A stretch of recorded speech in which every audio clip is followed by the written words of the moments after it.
I'm Shira, this is Real Time Rewind, and I just finished planning the greatest internet video of all time. Like Kanye West, I really like to manage people's expectations and not pump things up too much. The very humble Kanye is slated to drop the greatest album of all time, Swish, on February 11th.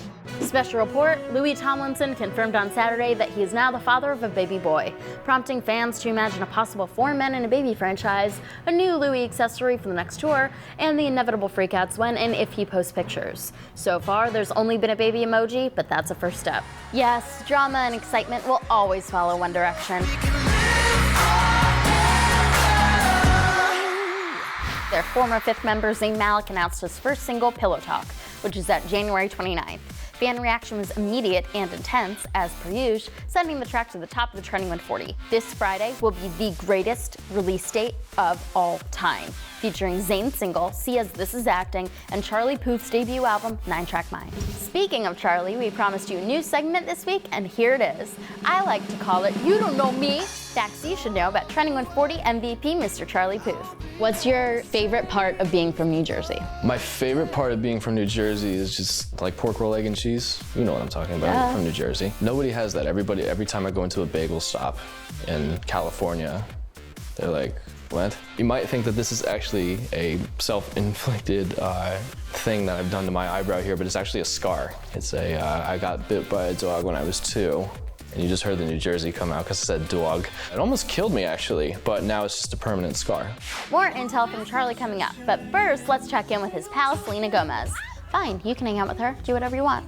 Selena performed all 3 revival singles on SNL this weekend. Good for You, Same Old Love, and Hands to Myself, with Hands rocketing to #1 on the trending 140. And just before her big weekend, Selena announced a new tour date, a performance in Anaheim with special guest, that's right, our boy Charlie Puth. And now here's Charlie talking about another chart topper he's worked with, because he refuses to work with scrubs, Jason Derulo. I wrote and produced his record Broke, which has Stevie Wonder and Keith Urban on it, and Pull Up, which I also did with Jason. Super macho man. Super macho Charlie. And tell me about your hair. Every week I have to get a cut. I really do. It grows out every week. Every week? Every week I have to get a cut. I can't even grow a beard. It all went to my head.